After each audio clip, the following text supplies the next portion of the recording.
Shalom, Yasharala. The first, but the second day of a literal winter weather down south, down here in Louisiana. It's freezing. All right. But we gotta come out here with a hill forbearing. We gotta be in season, instant season, and out of season. All right. We gotta teach this word no matter what the elements, what the Most High do with the elements. All right. So I'm gonna start off by giving infinite honors to our Heavenly Father and our great King, Yahweh, Bahashim, Bahashim, Howard, Papa Dash, and double honors to our teachers, apostles, and great millstone. Salutations to my fellow ladies in Yahweh shop, pushing this truth over 4 wins, man. And this sit down, this teaching exhortation is gonna be for the brothers that's pushing this truth across the 4 winds without fear and trembling, man. All right, we gotta hold fast unto this plow. Endure to the fiery tribulations that's going to come upon us in this final hour. And the Most High has a glorious reward waiting for us, man. I mean, it's so beautiful that our mortal minds can't fathom.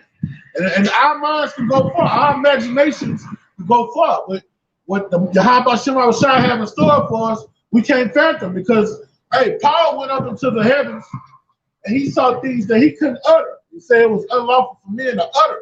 All right, so hey, we can think about control, ruling in the heavens, going in the different galaxies, ruling, having planets named after you, so on and so forth, having multiple hundreds of wives and nations proceeding from our loins, all of those great things. But guess what? Going through wormholes, driving chariots, all right, being guardians of the galaxy, exploring the galaxies, all right, finding new life out there. And guess what? That's the things our mortal mind can think.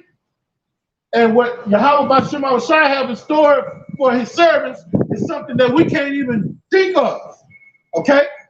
So that's why no amount of money, no woman, no car, no house, or no land, or nothing in this life should stop us from serving Yahweh Bashim Shai, man. Okay? He owns 1,000 cattle on 1,000 hills, all right? He can pull a man up from a dunghill and make a poor man rich, okay? That's the power we serve, and if we hold fast into this mission he's given us, we have the kingdom of heaven awaiting us with immortal riches, man, okay? We will live forever, all right? This is Hebrews 6:10. For Yahweh is not unrighteous to forget your work and labor of love, man. I mean, it's fucking frostbitten cold out here, all right? And up north, they get it worse. But what do you see week in and week out? Brothers out there pushing this truth, man. Getting it in, all right? And Yahweh Shema Shai looking at brothers coming out here battling these elements, so on and so forth, man. And that's well pleasing to him, okay? And he say he's not going to forget your labor of love, which you have showed toward his name, and that you minister to the saints and do minister. And we desire that every one of you show the same diligence to the full assurance of hope until the end. All right? So he wants us to do this until the end, until he tells us to stop doing it, man, and go off grid. All right? And when you do this, he say he's not going to forget. And the way he's not going to forget, he's going to give us that crown of light, that immortal life, all right? He's going to give us access to the tree of life again. We're going to live forever. We're not going to taste death, man, okay? This truth, just having this truth makes you immortal amongst mortals, because you can tell the future. You can say what's going to happen before it happens. That's power, man, all right? Before all hell break loose, you have men saying this 40 years ago it was going to happen. Before this radio frequency identification chip hit the scene, you had men 30 years ago saying that this was going to be the MOTB. All right, that's power. All right? 2,000 years ago, it was forewritten that men will be lovers of themselves in the last days. All right? Men are lovers of themselves in this motherfucker. You got some arrogant idiots in this society, man, that are full of themselves and don't fear Yahweh Shema Shai, man. So that's power when you can come out here and say the mindset a person's going to be in, the spirit is going to be they're going to be in, and you can tell them, look, we're going to have earthquakes here, natural calamities here, all right, famines here, pestilence here, and then these things come to pass. You are immortal. These are things immortals do. Okay? Natural men can't do these things, man. All right? This is the book of Revelation.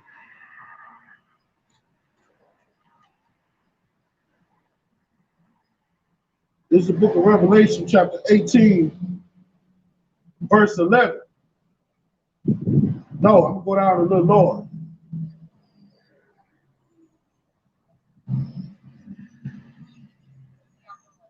What's up? What's up? Huh? Oh, we good. We good. We good.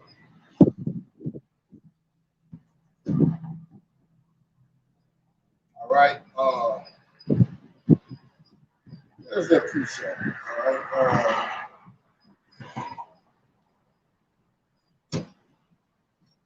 Bear with me, I need Revelation 11. So like 11.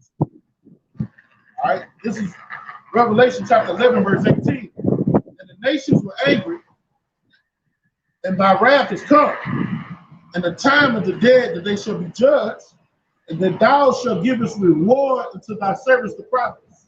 All right? That reward is immortality. The reward is something that our mortal minds can't fathom. That reward is rulership over the nations. All right?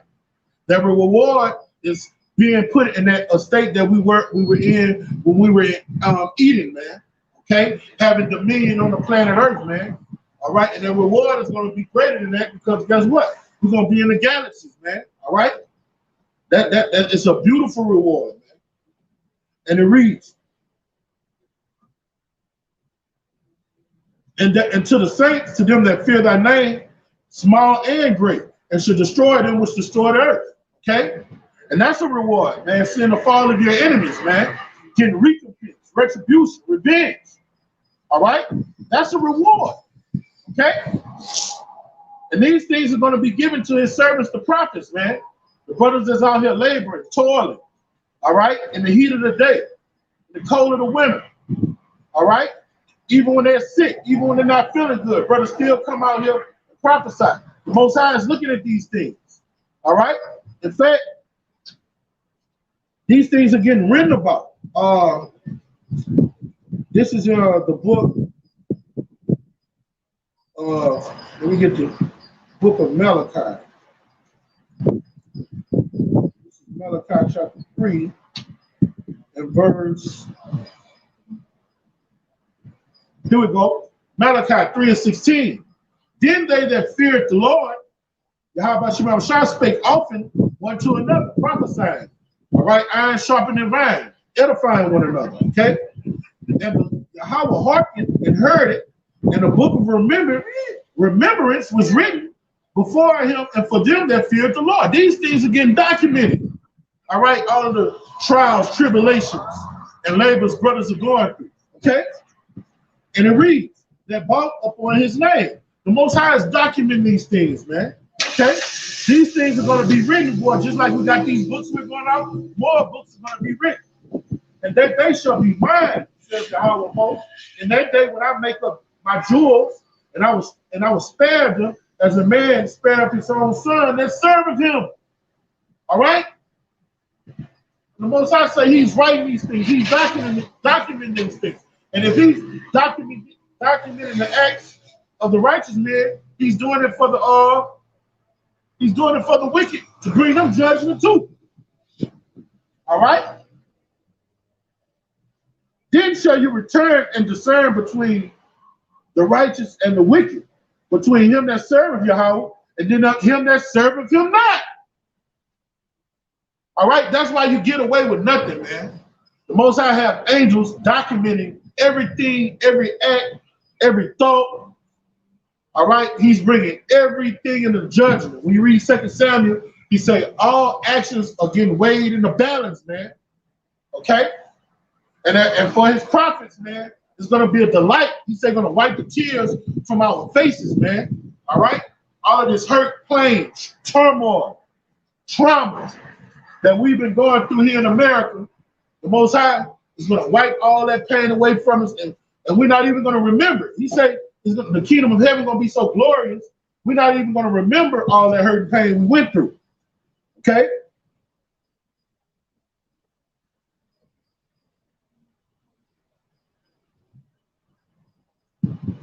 All right? This is 1 Corinthians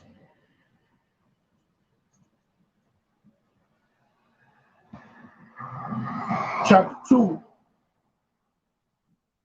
verse 9.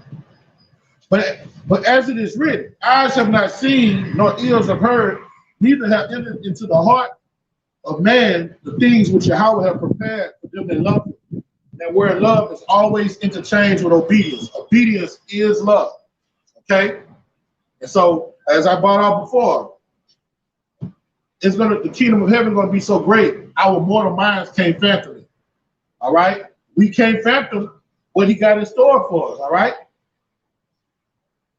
Certain things we do prophesy and report about. That's one of them. The gifts that he has in store for his servants, the prophets, for his elect. Okay? They're going to be glorious, magnificent.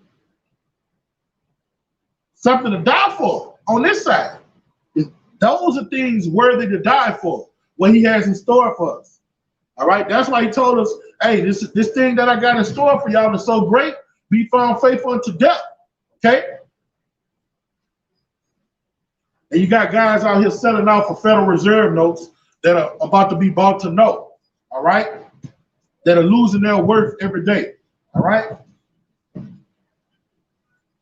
Yahweh forbid. This is the book of Revelation. Chapter 22, verse 11. He that is unjust, let him be just still, because the wicked and the righteous are going to be judged together. All right? He's going to be separating the sheep from the goats simultaneously. All right? And he which is filthy, let him be filthy still. And he that is righteous, let him be righteous still. And he that is holy, let him be holy still. All right? Because he's going to give every man according to his work. All right? And behold, I come quickly, and my reward is with me, to give every man according to his work will be. All right? So that's why we're out here laboring. All right? We want to be on Yahweh Shem Shai's good side, and we want to get those rewards that he has for his righteous men. All right? We yearn for that power. We know spiritual power is one of those things he's going to give us. That's what we want, man. We want to fly. We want to metamorph. We want to be able to read minds. We want to be able to walk on water. We want to be able to raise the dead. Okay? We want to be able to feed multitudes with 2 loaves of bread, with 2 fish and 5 loaves of bread, man. All right? We want to make bitter, corrupt water sweet. Okay? We want to do the things that the men of old did.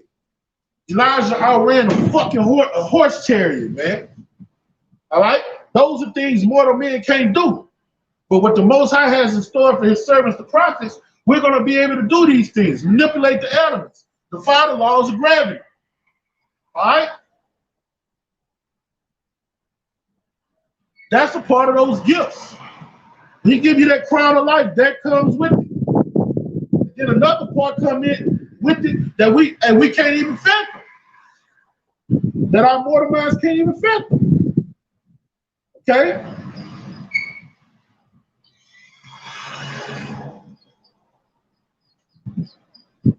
It's the book of Job.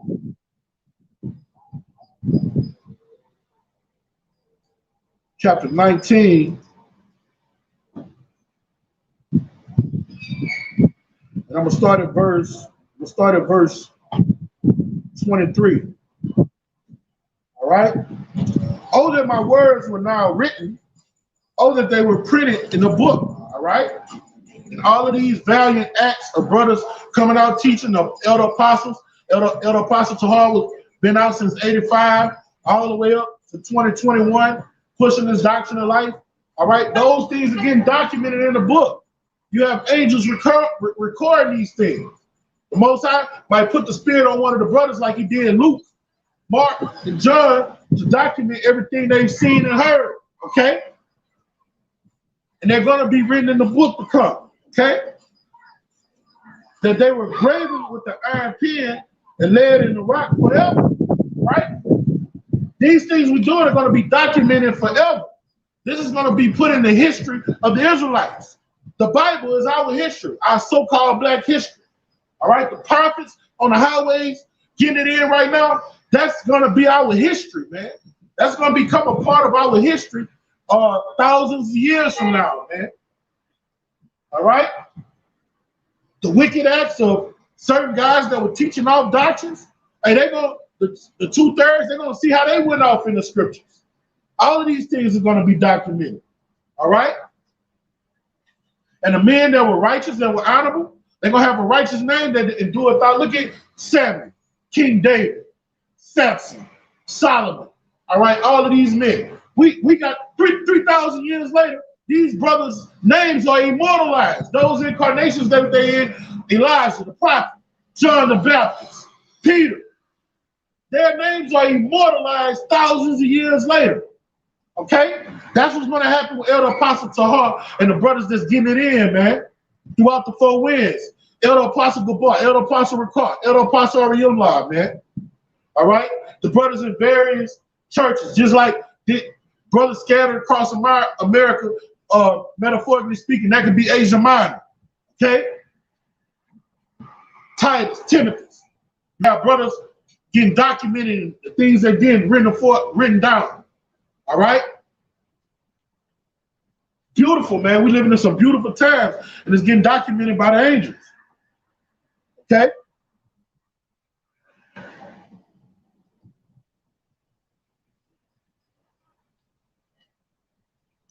This is Wisdom of Solomon.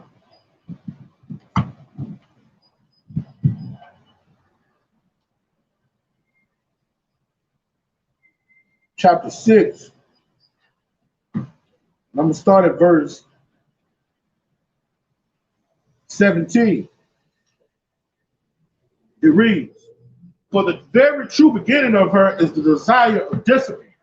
All right? When you get the spirit of the Lord, you want to suffer wisdom. All right? The Most High teaches you discipline. All right? You're going to be a ruler in the age to come. You got to be a disciplined man. All right? Got certain things that I'm still trying to get to. All right? The Most High is going to perfect us before he throws us in that fire. Discipline has to be a vital part of your life, man. All right? Wisdom is going to discipline you. If she's going to descend on you, she's going to discipline you. All right? And the care of discipline is love. All right? When you do certain things, discipline makes you obey the scriptures, man. All right? And love and obedience is one of the same. And love is the keeping of her laws. All right? The keeping of the commandments is an action word. All right? That's what true love is, keeping the commandments, being obedient. The giving heed unto her laws is the assurance of incorruption. And incorruption make us near unto Yahweh. Therefore, the desire of wisdom bringeth us to a kingdom. Yahweh is bringing us to the kingdom of heaven. All right? And he's going to place crowns on our head. All right? When you read that scripture, 2 Ezra, the 2nd chapter, when they say he was taller than his fellows, and he put that crown on their head. Hey, man, we're living. That's what we're living for, to be in that ceremony, man. All right? That's what we're living for. All right? This was a short camp because I came out here on short notice. I had a transportation issue. So I normally stay out here at least an hour. All right? But we'll probably do a sit down when I make it to the house. So with that, Lord willing, this teaching was edifying to the hearers. I'm going to give infinite honors to our Heavenly Father and our great King, Yahweh, by Hashem, Yahushua, by Hashem, Hara Kakadash. Double honors to our teachers, apostles of Great Millstone, salutations, my fellow ladies in Yahushua. Kwan Yasharala, Bye Baba.